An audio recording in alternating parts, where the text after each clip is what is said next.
एष सुरासुरमां सिन्धवन्दिदं धोदघादिकं मलं प्रणमामि वर्धमानं तीर्थं नमस्कारं शेषे पुण्यतीर्थैः ससौवसिद्धे विशुद्धस्वभावे समणेयणानदंस चरित तव वीर्यायारे ते सौवे समगं पतेगमेव पतेगं वन्दामि अवर्तन्ते अर्हन्ते मानुषे खेते किचारिहन्ताळं सिद्धाळं तैणमो गणहराळम् अजावैवगाळं साहूणं चैव सौवेसिं तेसिं विशुद्धदंसं प्राणपहाणासमं समासेज्य उपसंपयामि सम्मं जतुर्निवाण संपत्ति। प्रवचन सार प्रमाणु चरणानि योग चूलिका महाधिकार गाथा 246 पृष्ठ 480।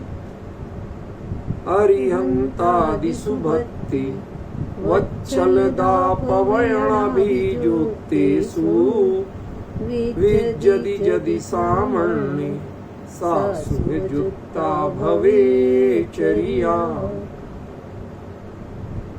इस गाथा का संक्षिप्त अर्थ कल हुआ था और वहीं हमने बताया था कि दो शब्द इसमें आचार्य देव ने शुभाश्रव के चर्याओं के प्रतिनिधि रूप में बताए और वो दो शब्द हैं, एक भक्ति और एक वात्सल्य। इन दो शब्दों पर कुछ दिन लगेंगे, चर्चा होगी ताकि क्लियर हो सके कि हाँ आचार्य कहना क्या चाहते, क्योंकि हमारे मन में इन दोनों के शब्दों के बारे में बहुत अज्ञान व्याप्त है, भ्रम ही नहीं अज्ञान व्याप्त। पहले तो ये जानना कि ये बात किसकी हो रही है, सच्चे भावलिंगी श्रमणों की। ये किसी अज्ञानियों, मिथ्या दृष्टियों, संसारियों, ऐरे गहरे अवृतियों उनकी बात नहीं। उस लेवल पर भक्ति का क्या स्वरूप और वात्सल्य का क्या स्वरूप, कम से कम वो तो बिल्कुल नहीं है जो आप जानते। आप भगवान की जय जयनाथ को जो गाते, शाम को पहुंच जाते, बजाते, झांझ मंजीरा बजाते, उसको भक्ति समझते हो, ठीक है ना? या एक बोले 10 लोग दोहरा रहे हैं उनको भक्ति समझते, ये सब बड़ी स्थूल बात है। ये हमारे धीरे धीरे कई चीजें हैं उनको हम दूसरे अर्थों में रूढ़ कर देते हैं, पर उन शब्दों का वो अर्थ ही नहीं, क्योंकि ओरिजिनल हम जानते नहीं, इसलिए ये गलतियां होती। ख्याल में? तो मेरा उद्देश्य था कि मैं भक्ति शब्द पर पहले बोलूं और जब इसकी चर्चा पूरी हो जाए तब वात्सल्य पर बोलूं, और दोनों कॉन्सेप्ट क्लियर होने के बाद फिर इस गाथा का अर्थ करूं तो आपको क्लियर होगा कि वास्तव में आचार्य क्या कह रहे थे। ख्याल में? मैंने आपको कल संकेत में बताया था कि भक्ति किसका अंग है? भक्ति प्रतिक्रमण का अंग है। और प्रतिक्रमण क्या है? दोषों से बचना और हुए दोषों को सुधारना। दो बात है, एक बात नहीं। अभी तक हम एक चीज समझते हैं कि जो गलती हो गई उसको सुधारना, ये नहीं है अकेला उसका। दोषों को पहचान कर दोषों से बचना। जब हमें जानकारी होगी ये चीजें गलत है तो हम उस रास्ते जाएंगे नहीं। और यदि कदाचित कोई हो जाए, हम जानकारी तो लें 100 की और 100 में से एक हो जाए तो उसको सुधार। ख्याल में ना? उसका नाम है प्रतिक्रमण।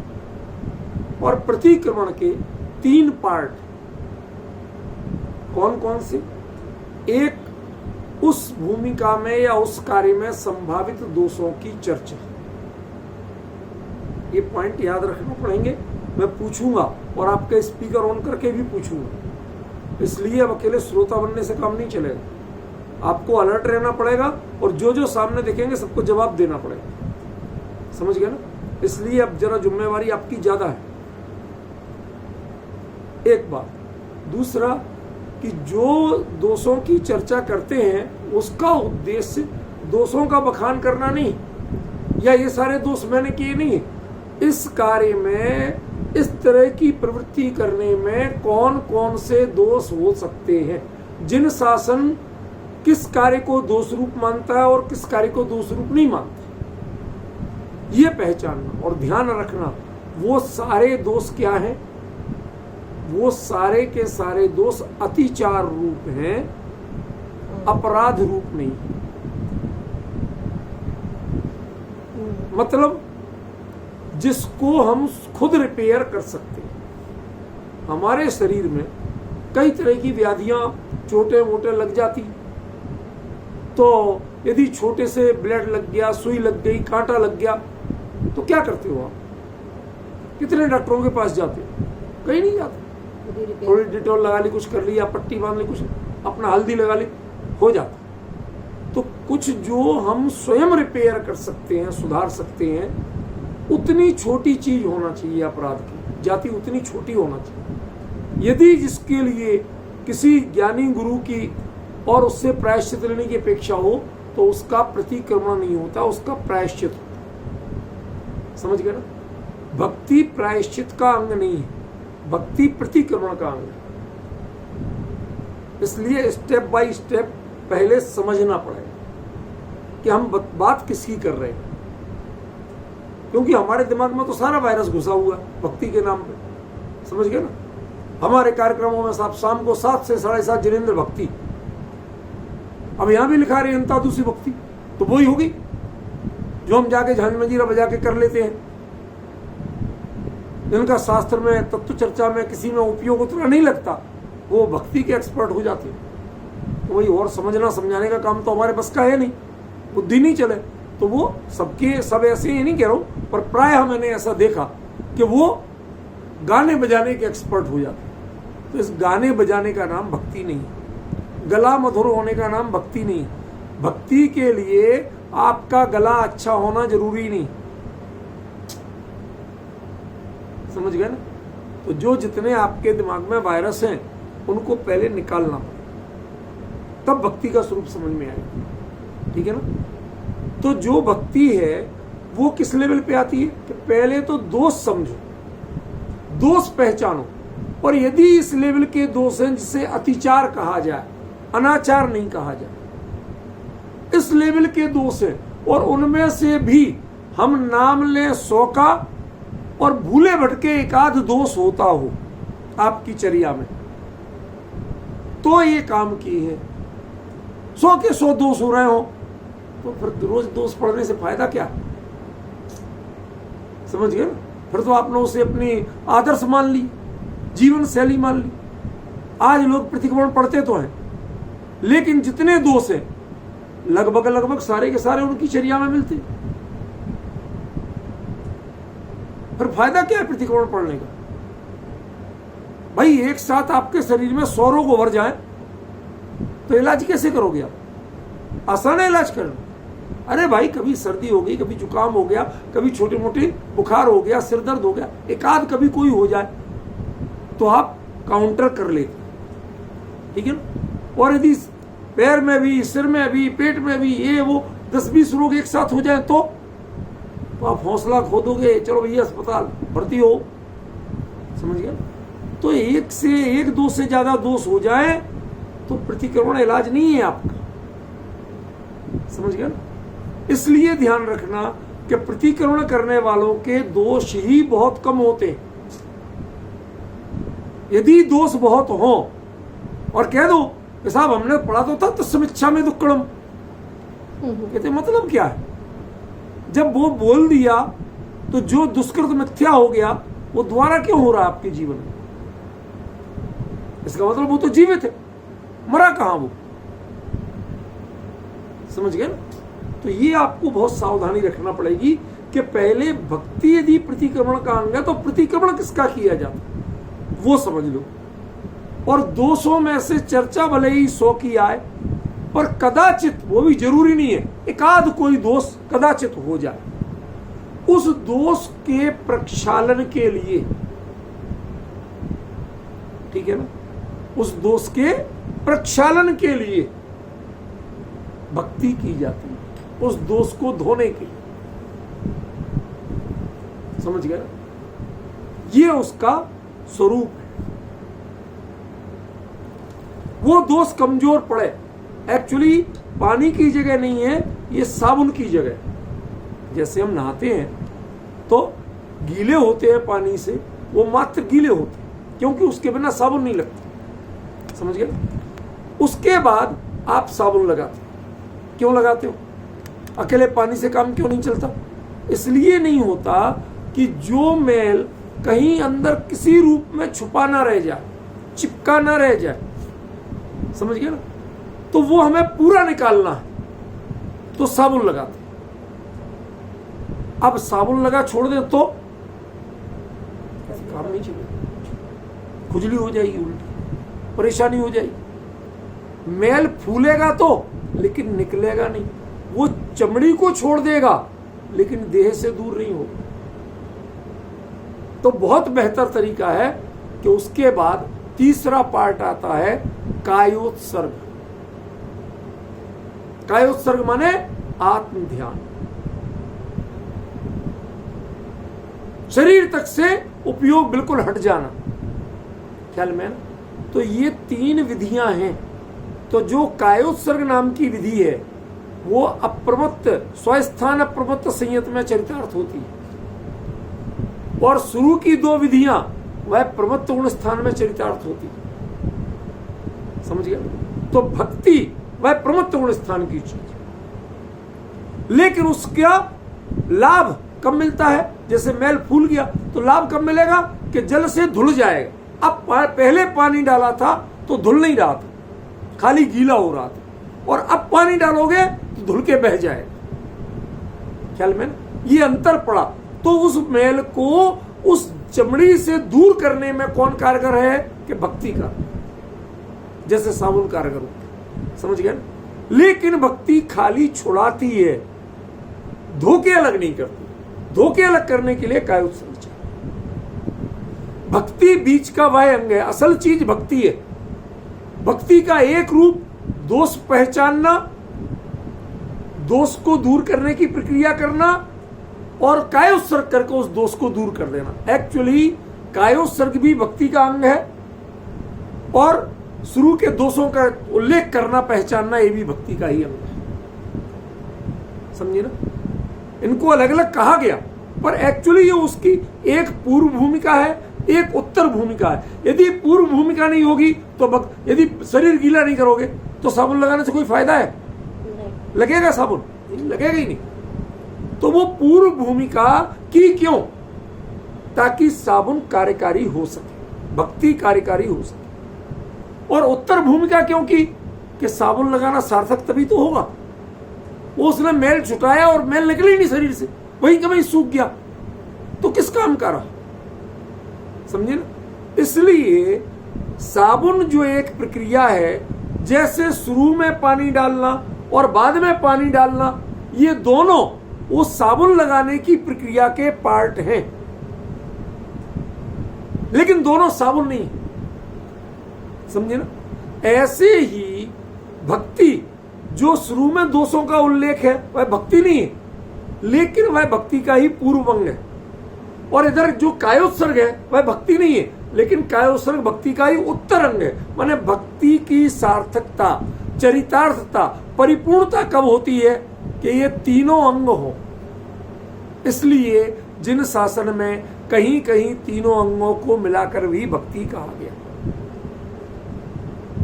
सारे प्रमाण निकाल के रखे, देख लो आप, सारे प्रमाण निकाल के रखे, पूरे रंगे पड़े। इसलिए आप वो चिंता नहीं करो, सारे धवला से लेके सब ग्रंथों से प्रमाण दूंगा, पर मुझे समझाना।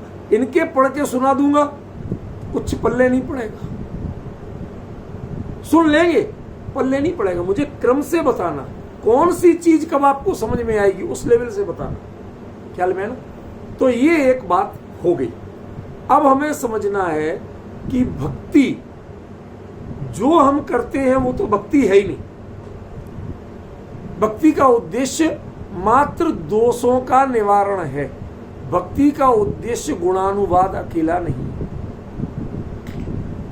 इनका गुणानुवाद करना, जब आप अच्छाई का स्मरण करोगे तो बुराइयां अपने आप दूर हो। जैसे आप कहीं जा रहे, ठीक है ना, आप कहीं बैठे, दुबले पतले से दिख रहे, पैसा भी है, आपको डर लग रहा, 4 बदमाश आके घिर के खड़े हो,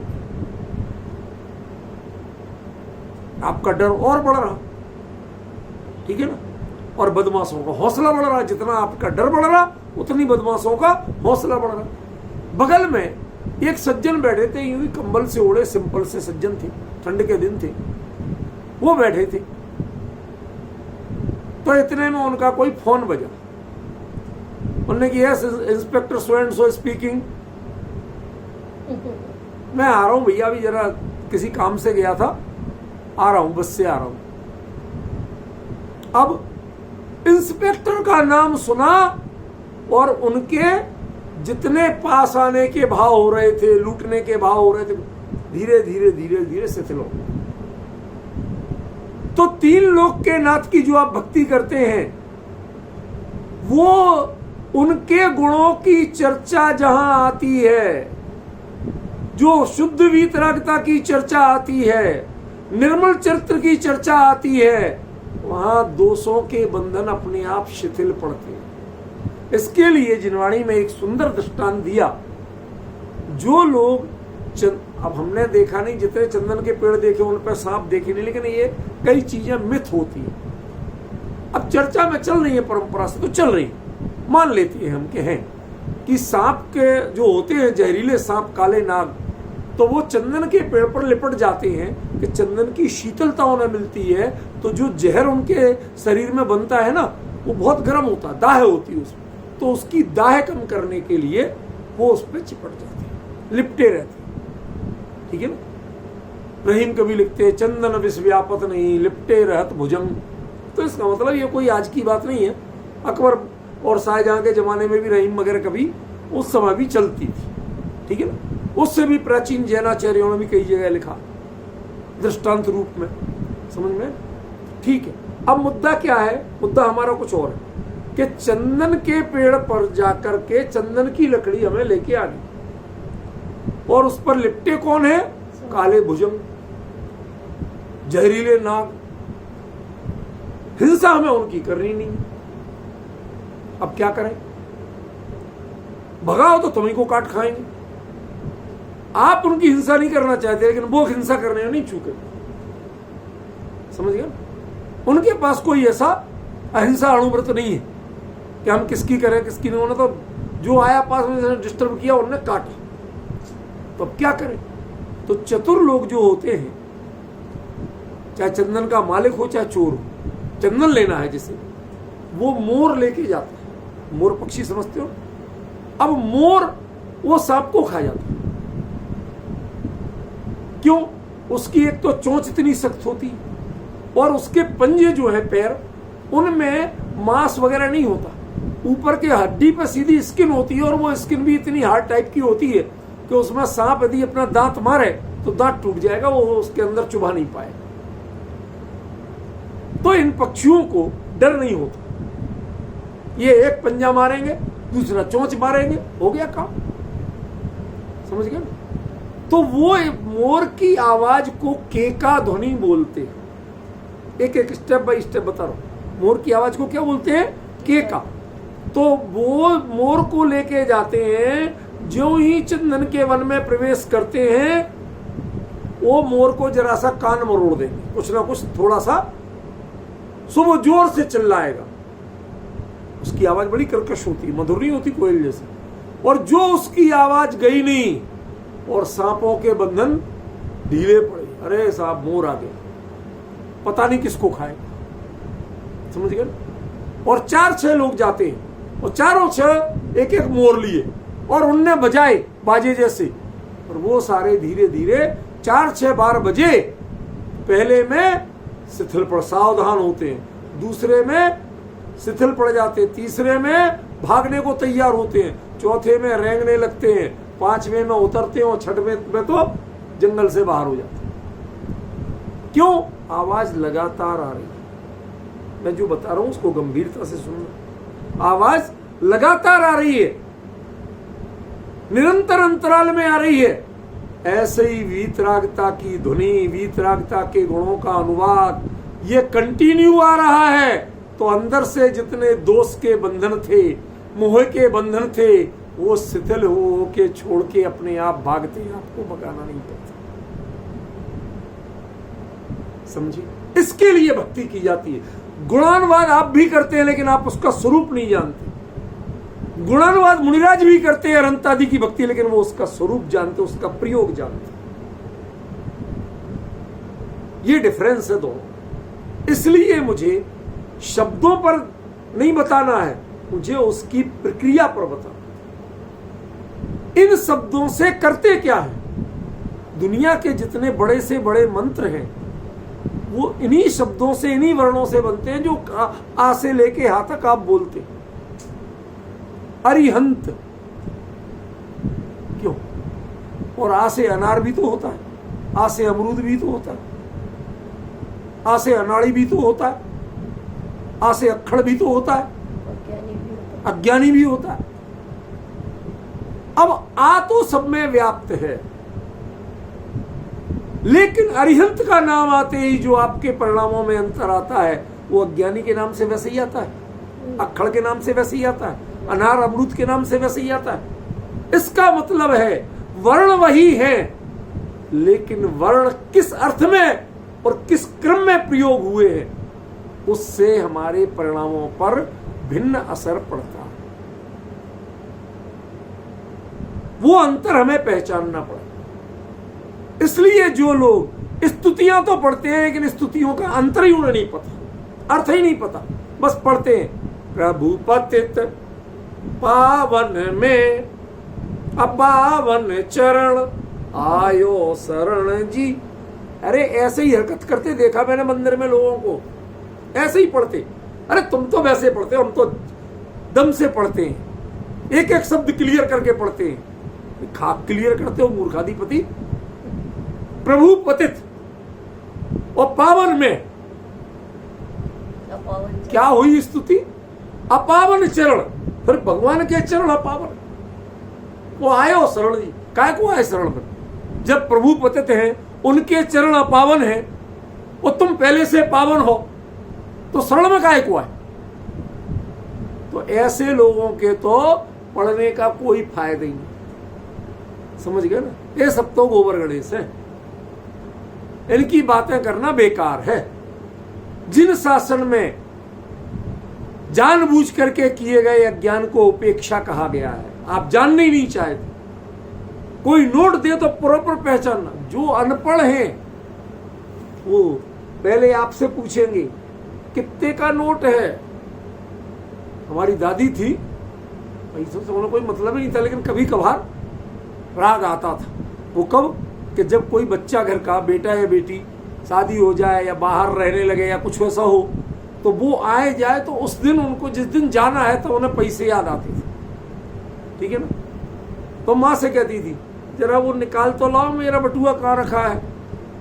अब उनको वो गुड़ी मुड़ी किए ऐसे नोट बांध के परिग्रह संज्ञा रखी थे, अब उसमें निकालेंगे, देखना ये कितने का है।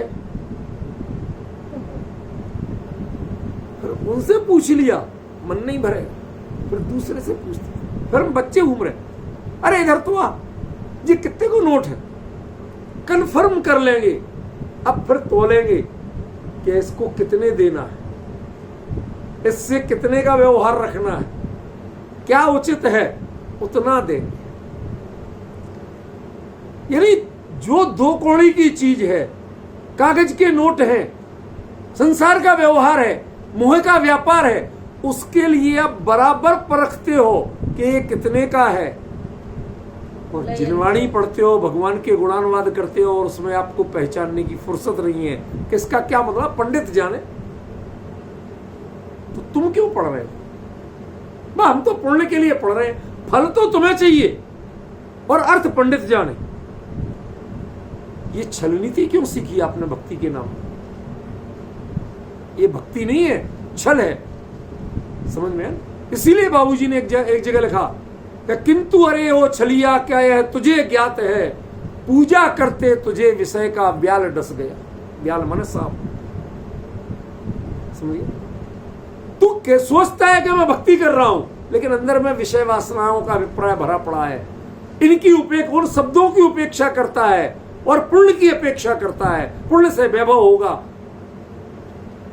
क्या अनर्थ। इसीलिए कुंद कुंदाचार्य देव को प्रवचन सार में लिखना पड़ा, पुण्येण होई विहिवो विहिवेण मोह मयेण मई मोहो मई मोहेण दुखम तम माता पुण्य ममणा होदु। कुछ समझे? नहीं समझे विपिन जी, नहीं समझे ना। पुण्येण होई विहिवो, पुण्य आप मानते हो उससे वैभव मिलता, संपत्ति मिलती है। विहिवेण मोह, वैभव आएगा तो मत बोलेगा मैं इतना बड़ा आदमी, तुम्हारे पास क्या है, मेरे पास इतना। मयेण मई मोह, जब मद दिमाग पे चढ़ता है, जैसे शराब चढ़ती है तो बुद्धि काम नहीं करती, ऐसे ही मद चढ़ता है, अहंकार चढ़ता है तो बुद्धि काम नहीं करती। मई मोह, मति मुग्ध हो जाती है, दिग्भ्रम होने लगता है। मई मोहेण या दुखम, और जब मति मुक्त हो जाएंगे तो संसार में दुख ही पाओगे। तम्मा, इस कारण से ता पूर्ण मम्मा हो, वह पूर्ण मुझे हो ही नहीं चाहिए। ये है जिनेंद्र भक्तों की पहचान। वो पूर्ण चाहते नहीं है बदले में, और आप पूर्ण के लिए भक्ति करते हैं, इसका मतलब आपको भक्ति करना आती नहीं। जिनेंद्र का भक्त कभी पूर्ण के लिए भक्ति नहीं करता। क्यों? पुण्य से चादर, दोष दूर नहीं होते। दूध जितना चाहे बढ़िया होता हो, लेकिन सफेद दूध से सफेद चद्दर धोगे दागी लगेंगे। समझ गए ना? वो तो निर्मल जल चाहिए उसको धोने के लिए, सफेद दूध से दाग नहीं दूर हो। समझे? ऐसे ही पुण्य भले ही सफेद दिखता हो, आपको आकर्षक दिखता हो, लेकिन उससे चित्त निर्मल नहीं होता, दोष दूर नहीं होते। दोष दूर करना है, सच्ची भक्ति करना है, तो उसमें जल जितनी निर्मलता चाहिए, उसकी पूर्णता कायोत्सर्ग से होनी चाहिए, आत्म ध्यान से होनी चाहिए। उसकी भक्ति की पूर्णता खाली शब्दों में नहीं होनी चाहिए। भक्ति में सामग्री तो होती ही नहीं, ये भी ध्यान रखना। भक्ति में सामग्री कोई नहीं चढ़ती, पूजा में चढ़ती है, भक्ति में नहीं चढ़ती। भक्ति में एक उपयोग क्या गलती हुई, दूसरा उपयोग जो निर्दोष है, जिनके कभी गलती नहीं होती, हमने उनका स्मरण किया, उनको अपना आइडॉल बनाया, और आइडॉल बना करके उन जैसे बनने की कोशिश की, दोष दूर हो गए। भाई उनने जिस विधि से दोष दूर किए थे आत्म ध्यान से, हमने भी वही विधि अपनाई, दोष दूर हो गए। कितनी सरल तरीका है, विधि है। वो चीज हमें समझना है। ये है भक्ति का स्वरूप, समझे? ये भक्ति जो छठवें गुण स्थान से शुरू होती है और स्वस्थान प्रमत्त संयत 7वें गुण स्थान तक जाती है। जब तक इतनी पूरी प्रोसेस नहीं हो तो वो भक्ति नहीं, समझे आप? वो भक्ति की चर्चा यहां आचार्य कुंद कुंद आचार्य कुंद कुंद ने 10 भक्ति संग्रह नाम का ग्रंथ लिखा। 10 भक्ति संग्रह, समझ रहे हो? कुछ सच बताओ, कितने मुमुक्षुओं ने नाम सुना और कितने मुमुक्षुओं के घर में,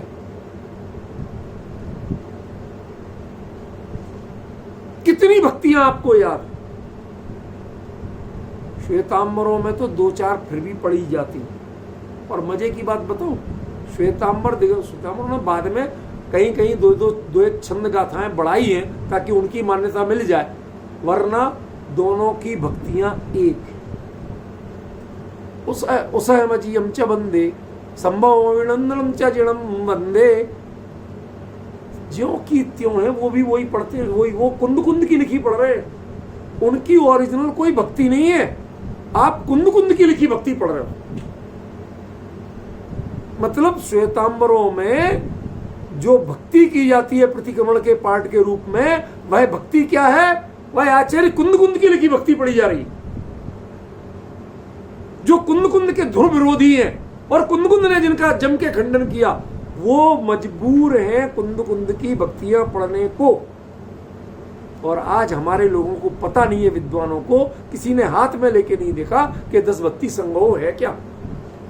वही कुंद कुंद थे, उन्होंने 10 भक्ति लिखी क्यों? एक मर्म और बताऊं, देखो मैं तो स्टेप बाय स्टेप चलता हूं, मेरे से हड़बड़ी में काम निपटाना मेरे को नहीं आता। इसलिए मैं कहीं जाता हूं तो कहता हूं भैया दिन में कम से कम 3 व्याख्यान की जिसकी हिम्मत हो तो बुलाओ मुझे, वरना मत बुलाओ। मैं चर्चा करूंगा तब तो बात समझाऊंगा। लोग कहते हैं 15 मिनट के लिए बोलना, आपको 10 मिनट 5 मिनट, भैया मुझे मत बुलाओ, नहीं बोलना मुझे, कोई काम नहीं मेरा। मुझे चर्चा इत्मीनान से करना आती है, मुझे तुम्हारे जैसी बड़बड़ी करना नहीं आती। सुनो, गंभीर बात बता रहा हूं। आचार्य कुंद ने 2 ग्रंथों के नाम में संग्रह शब्द जोड़ा। अमित जी भाई साहब, बात समझ में आ रही क्या कह रहा हूं? 2 ग्रंथों के नाम में संग्रह शब्द जोड़ा। कौन कौन से 2 ग्रंथ? पंचास्तिकाय संग्रह और 10 भक्ति संग्रह। इसका मतलब इनके 2 के विषय ये कुंद के पहले से भी लगभग ज्यों के त्यों प्रचलित थे। कुंद ने उनको संग्रहित किया। इसीलिए आप आश्चर्य करेंगे, समय सार आदि का विषय जितना व्यवस्थित है, समय सार में 9 पदार्थ का वर्णन है तो 9 पदार्थ का वर्णन है, वो कर्ता कर्म का तो अतिरिक्त किया गया। लेकिन पंचास्तिकाय में 5 अस्तिकायों का वर्णन अकेला नहीं है। कौन सी चीज नहीं है जो उसमें नहीं है? जैन सिद्धांत की सप्तभंगी वो पंचास्तिकाय का पार्ट नहीं है, नए विवेचन वो पंचास्तिकाय का पार्ट नहीं है, 5 ज्ञान वो पंचास्तिकाय का, माने इतनी निक्षेप वो पंचास्तिकाय का पार्ट नहीं है। वो सब चीजें क्यों दी? क्योंकि वो संग्रह है। हम चीज को पहचानते नहीं। आचार्य साफ साफ कह रहे, लेकिन हम पहचानने की कोशिश नहीं करते। This is a very big drawback. ये हमारी बड़ी भारी कमी है। आचार्य ईमानदारी से बता रहे पर हम नहीं पहचानते। क्यों? ये भक्तियां असल में अकेले कुंद आचार्य देव ने अपने हाथ से एक पोर्टफोलियो में, एक बुक में, एक ग्रंथ के रूप में लिख के जरूर दी, लेकिन ये सारी भक्तियां कुंद भी करते थे, उनके गुरु भी करते थे, तो पहले से होंगी कि नहीं होंगी? यह प्रतिक्रमण का पार्ट था, और प्रतिक्रमण भगवान महावीर के काल से शुरू हो गया था। दोबारा आदिनाथ के काल में चला, बाकी 22 तीर्थंकरों के काल में ओकेशनल था। यदि गलती हुई तो प्रतिक्रमण करना, वरना नहीं करना, ठीक है ना। लेकिन इनके वापस कंपलसरी कर दिया गया था, हर किसी को करनी।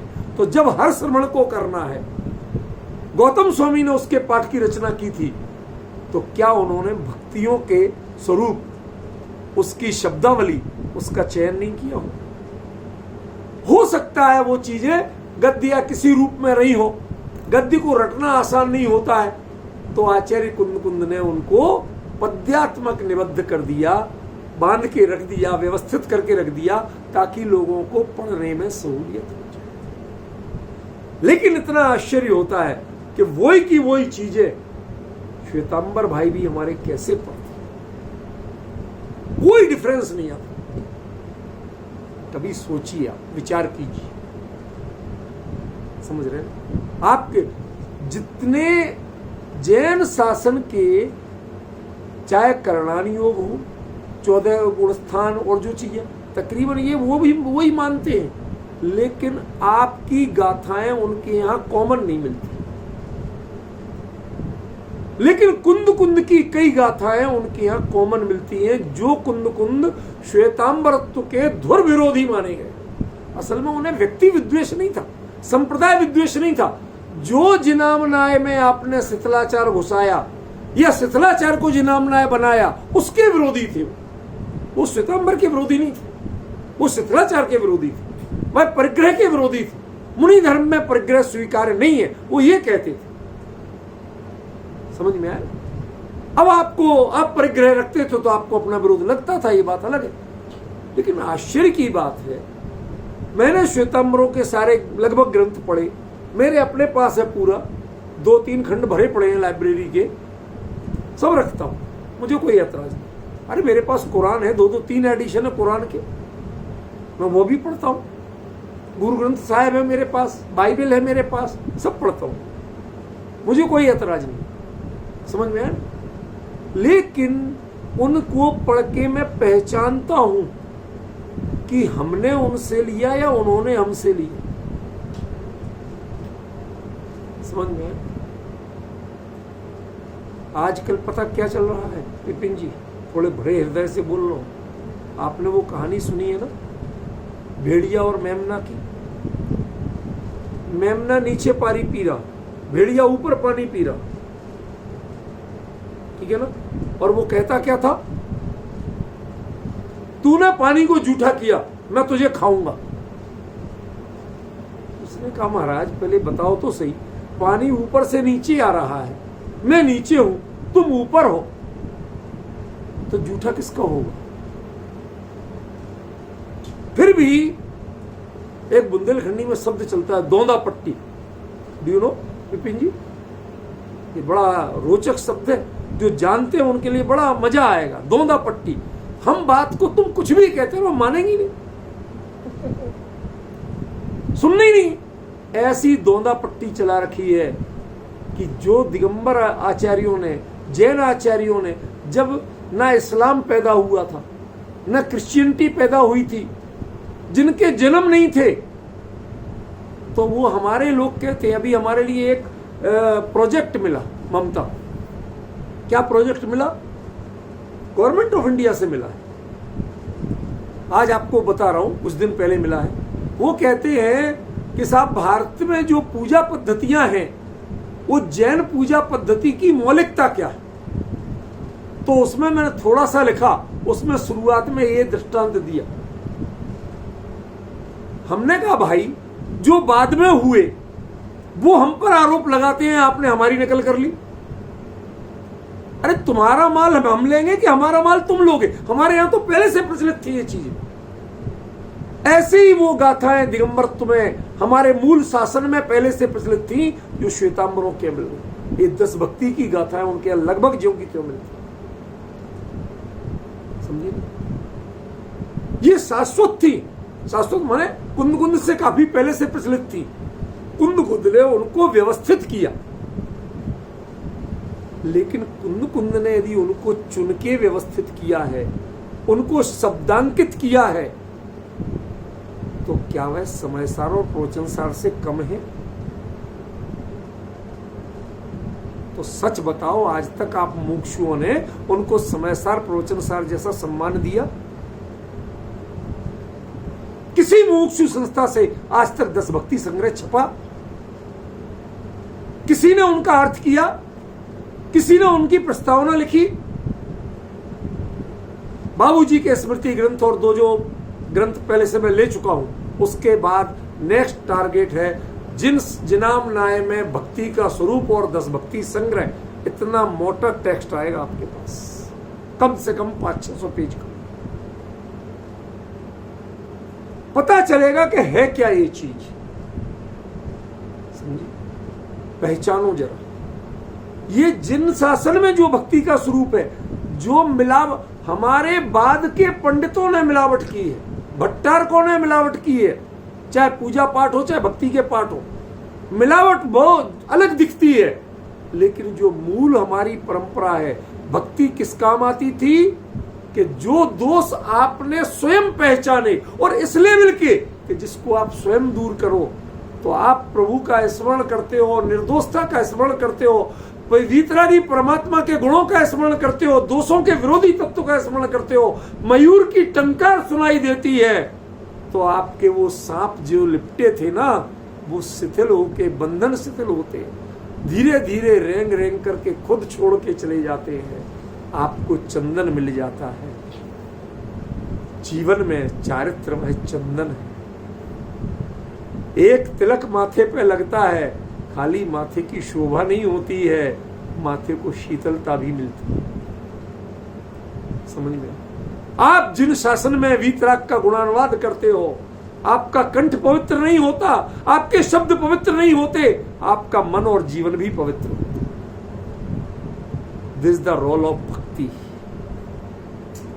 समझिए, ये भक्ति का स्वरूप है, ये भक्ति का उपयोग है, ये भक्ति का इफेक्ट है। यदि कोई चीज ली और उसका इफेक्ट नहीं आया, माने आपने वो चीज नहीं ली। आजकल बहुत लोग कहते हैं डॉक्टर साहब दवाई तो दी आपने, फायदा तो कुछ हुआ ही नहीं, खांसी तो हमारी ज्यों की त्यों है। आप दवाई को जरूर कोई दवाई, डॉक्टर कहता मैंने दवाई सही दी है, तुमने केमिस्ट से ली थी, हो सकता है उसने नकली दी हो। शक किस पे जाता है? जिसने लिखी उस पे जाता है कि जहां से आप लाए और जो खाई उस पे जाता है। आपकी प्रयोग विधि गलत हो सकती है, डॉक्टर का प्रिस्क्रिप्शन गलत नहीं हो सकता। आपकी भक्ति की विधि गलत हो सकती है, कुंद कुंद के द्वारा लिखे गए भक्ति के वचन गलत नहीं हो सकते। आप उसे सही नहीं पहचाने, आपने उसे सही ढंग से प्रयोग नहीं किया, ये एक अलग पक्ष है। लेकिन सत्य क्या है वह आपको पहचानना पड़ेगा, उसका धैर्य आपको रखना पड़ेगा, उसकी गंभीरता आपको रखना पड़ेगा। समझ में? अभी तो जो निकाले मैंने एक भी आपको प्रमाण देना शुरू ही नहीं की, अभी तो उसके बेस बता रहा हूं कि भक्ति वास्तव में जिन शासन में है क्या। क्योंकि आपके मन में सारे मुमुक्षु संकुलों में, कार्यक्रमों में भक्ति को स्थान कहां मिलता है? भीड़ जुटाने के लिए एक शॉर्टकट तरीका। बड़ा ईमानदारी से कह रहा हूं। क्यों? शाम को भोजन के बाद लोग इधर टहल रहे, उधर प्रमाद कर रहे, ये कर रहे, वो कर रहे। अब हमें स्वाध्याय रखना है, सब पहले आध घंटा पौन घंटा की भक्ति रखो। धीरे धीरे लोग इकट्ठे होने लगेंगे, जब पूरे हो जाए तो आप सुनाने लगना। माने आपने टाइम पासिंग जोन का नाम भक्ति रखा है, भीड़ जुटाने का एक बहाना, उसका नाम आपने भक्ति रखा है। आपने स्वयं भक्ति की कीमत नहीं पहचानी, आप स्वयं भक्ति नहीं करना चाहते, उसको एक सप्लीमेंट्री बनाना चाहते हैं, तो आपको समझ में कहां से आएगी भक्ति, और आपके जीवन में भक्ति कहां से आएगी? समझे? ये बहुत गंभीर विषय है। अब थोड़ा शब्द पे आता हूं। भक्ति का जो मूल वर्ब है, धातु है, क्रिया है, वो है भज। भजति इति भक्ति, जो भज ले वो भक्ति। क्या अर्थ हुआ इसका? ममता तू तो बहुत पढ़ाती है ना बच्चों को, जरा बता ना भज धातु का अर्थ क्या होता? भजती तो तूने पढ़ा दिया, अर्थ क्या होता? भाई साहब के सामने कोई नहीं बोलता, सब सिरे लाते। सुन, धैर्य से बता रहा हूं, तो छोटी बहन है, प्यार से बोल लेता हूं मैं, और क्या। सुनो, दुनिया में दो चीजें भजी जाती हैं, उनसे आपको भक्ति का स्वरूप समझ में आएगा। बहुत गंभीरता से बोल रहा हूं, क्योंकि आज कहीं दृष्टांत इधर उधर की बातें नहीं है ना, कहीं किसी को उपयोग चंचल ना हो जाए, इसलिए मैं बीच में एक आध बात कह लेता हूं, वरना किसी को संबोधित करना मेरा लक्ष्य नहीं है। किसी को मैं ऐसे प्रायोरिटी नहीं देता, वो तो एक बहाना है, विषय की नीरसता किसी को नहीं आ जाए इसलिए बोलते। सुनो, भज के दो रूप मिलते हैं आपके जीवन में, आपके शब्दों में। उससे मेरा बैर भजा हुआ है। कमठ और पार्श्वनाथ के जीव का बैर भजा हुआ था। भाव बदल गए लेकिन भाव नहीं बदले। शब्द ध्यान रखना, भाव बदल जाए लेकिन भाव नहीं बदले, उसका नाम है भजना, उसका नाम है भक्ति।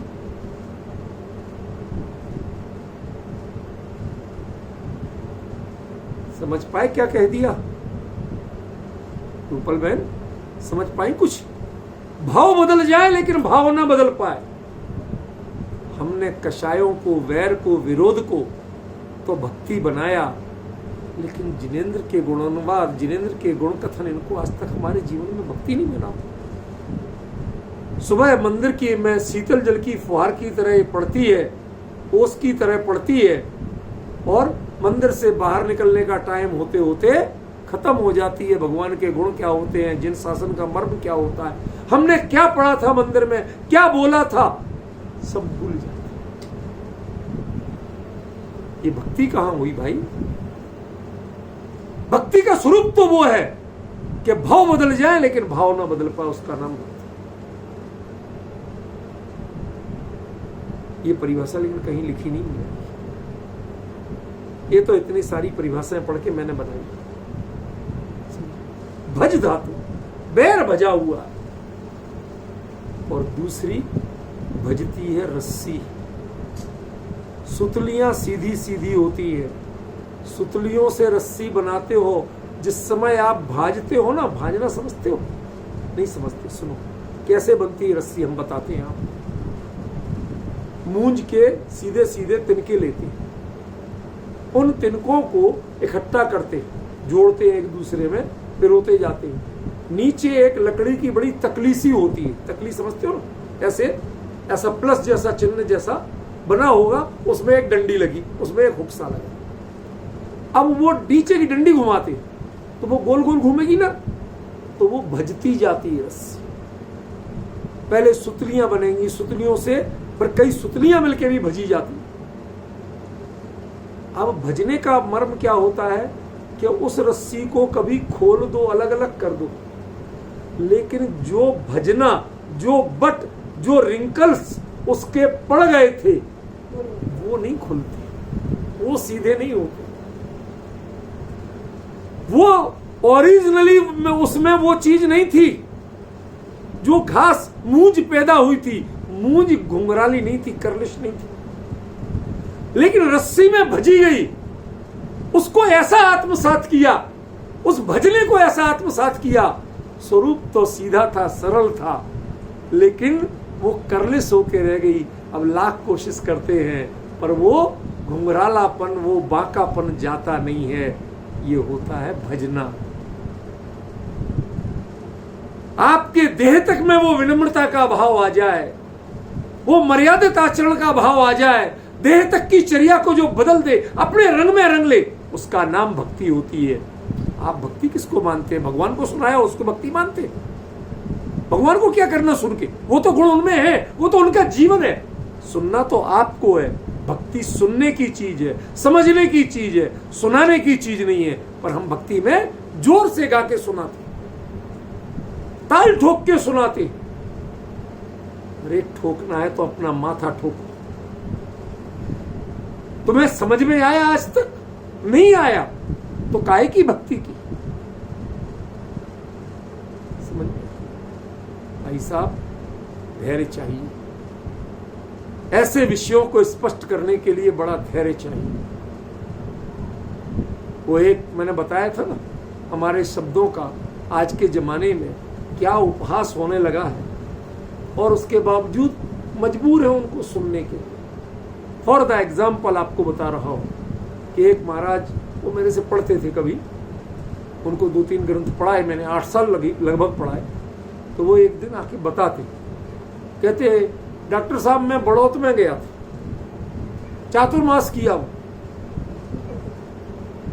कहते भाई अब जिंदगी में बड़ौत वालों को नहीं, मुझे किसी नगर की विरोध नहीं कर रहा हूं, मैं तो एक उनका दृष्टांत बता रहा हूं, नहीं तो बड़ौत वाले नाराज हो जाए, कोई बैठे हो।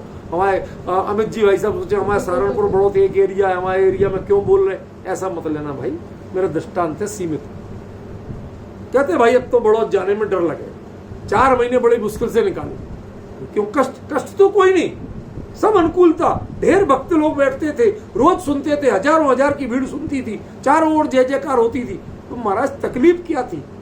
कहते भाई साहब इनकी भाषा बड़ी विचित्र। तो क्यों?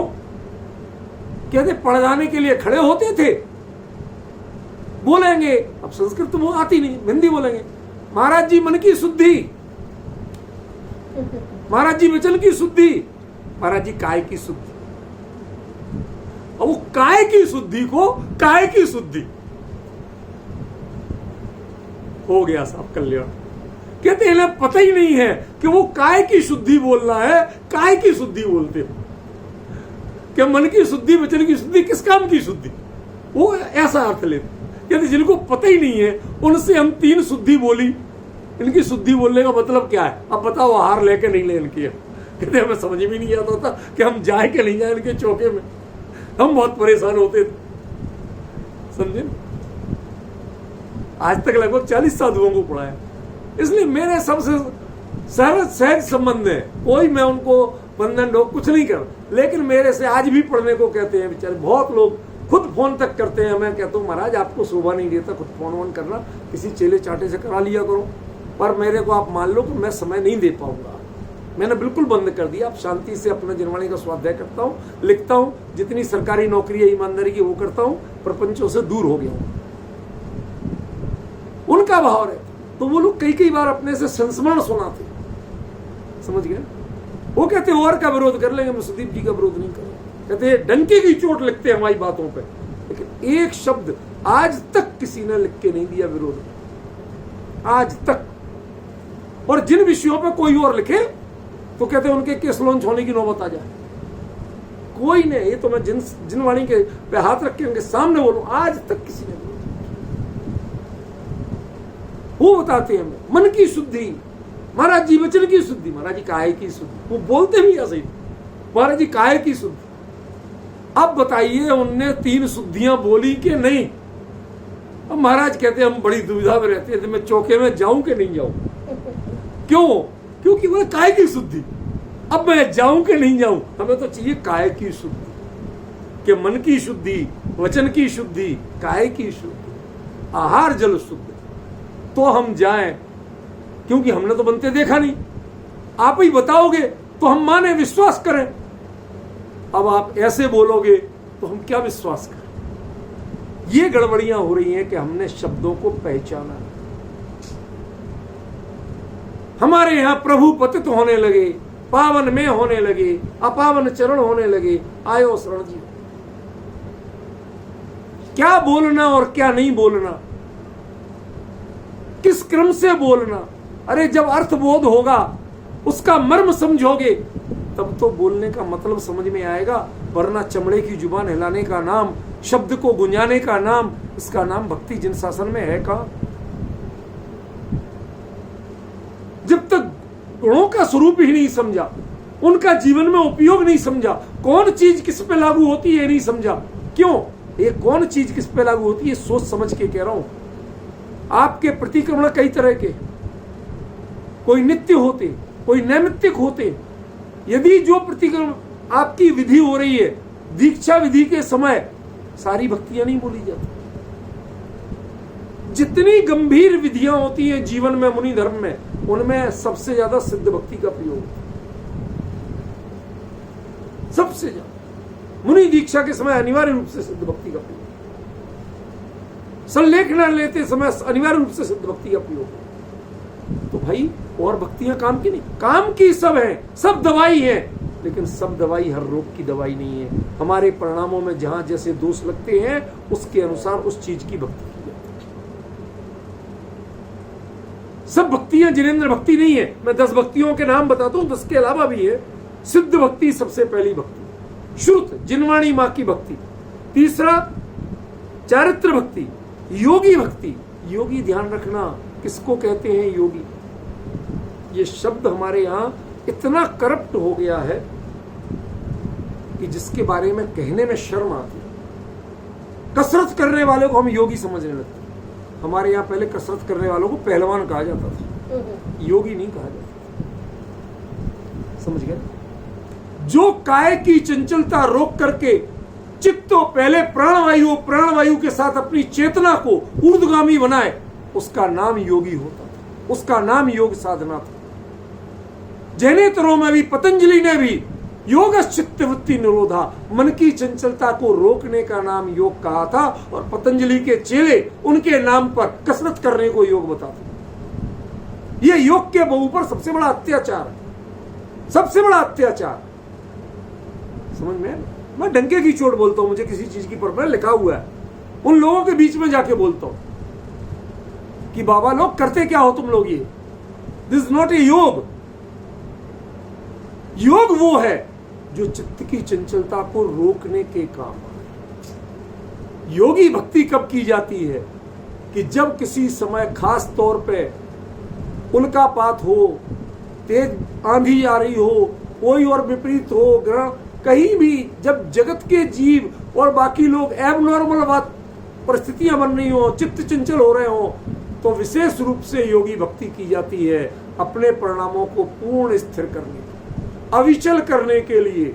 सिंहादिक भी आए और देह को खाए तो मुनिराज के परिणाम रंच मात्र विचलित नहीं। आंख के कोने में लालिमा नहीं आए, होंठ के किसी कोने में पीड़ा का भाव नहीं आए, कभी जीव से शीतकार का आवाज नहीं निकल जाए, उसके लिए योगियों का स्मरण किया जाता है। योगी ऐसे रहते थे, तुम योगियों के अनुयायी हो। हमने जाना क्या है आज तक? हम तो भगवान की भक्ति को ही भक्ति समझते हैं, समझ रहे ना? देखो उसके बाद क्या है, आचार्य भक्ति। ध्यान रखना, आचार्य अलग है, योगी अलग है। योगी प्योर साधना रथ को कहते हैं और आचार्य संघ के अनुशासन रथ को। हम उनका अर्थ नहीं जानते, क्या शब्दों में मर्म है वो हम नहीं पहचानते। हमें पहचानना तो पड़ेगा। कब तक इग्नोर करेंगे, कब तक आंख बंद करके रहेंगे? यदि आपको भाव का अभाव करना है तो जिन्होंने भाव का अभाव किया उनकी चर्या को पहचानना पड़ेगा, उनके शब्दों को भी पहचानना।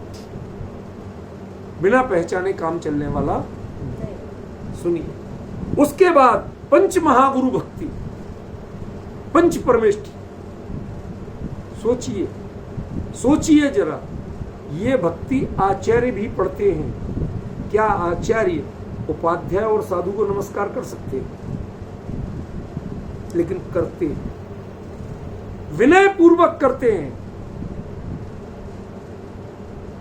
और ईमानदारी से करते हैं। क्यों? मैं आपको शब्द बताता हूं। भक्ति के 3 पार्ट होते हैं करते समय के। वो कौन कौन है? आचार्य ने दिया है थोस्वामी दंडक में।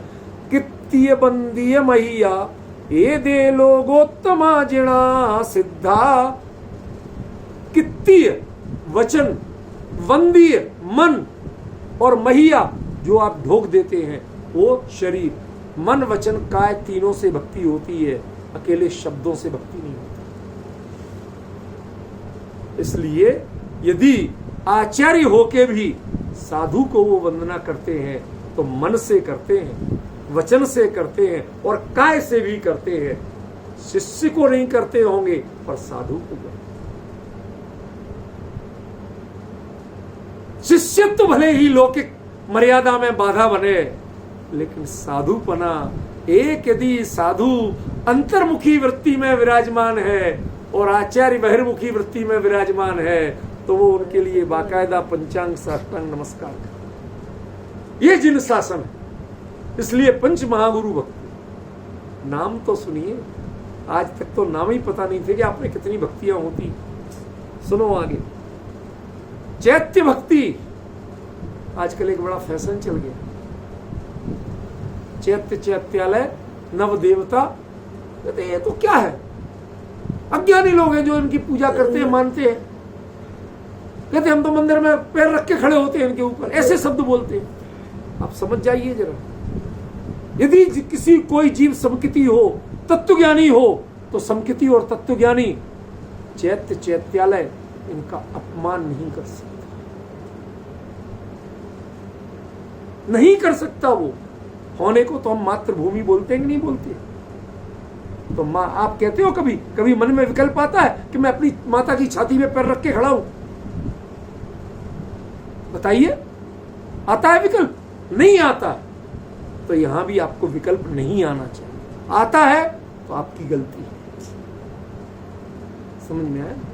चैत्य भक्ति, साथ में चतुर्विंशति तीर्थंकर भक्ति, नंदीश्वर भक्ति, निर्वाण भक्ति, सारे निर्वाण क्षेत्रों की भक्ति। ये सारी चीज भक्तियां हैं, इनका मर्म हमें पहचानना है। एक एक भक्ति का थोड़ा थोड़ा पार्ट लेके उसमें भक्ति का स्वरूप क्या है वो बताऊंगा। वो भक्ति पर्टिकुलर किस प्रतिक्रमण में काम आती है और क्यों, ये थोड़ी थोड़ी जानकारियां दूंगा। डिटेल तो जब बुक लिखूंगा उसमें दूंगा, तो आपको पहचान होगी। समझ गए? अभी तो हमें पहचान ही नहीं, समझना है, हमें पहचानना है। और पहचानने के बाद ध्यान रखना, पहचानो तब जानना ये चल सकता है, क्षम्य है। पहचाना किसको जाता है? जिसको प्रयोग विधि में लाना। जिसको प्रयोग में नहीं लाना तो उसको पहचानने के कोई फायदा नहीं। दुकानदार डांटेगा, आप साड़ियों के रेट तो पूछ रहे, तुझे लेना भी है तो लेना तो नहीं। जब लेना ही नहीं है तो मेरा टाइम क्यों खोटा करना? ऐसे ही ये भक्ति जब करना हो तो इनका पहले मर्म पहचान, क्यों होती है, कैसे होती है, क्या किया जाता है, सब पहचानना पड़ेगा। तब वह भक्ति आपके जीवन में भक्ति बनेगी। ख्याल में आए? आज समय हो गया, चर्चा यहीं तक रखते हैं, पर यह चर्चा अभी आगे चलेगी और इत्मीनान से चलेगी। दिन गिन के नहीं करेंगे, घंटे गिन के नहीं करेंगे, विषय को देख के करेंगे।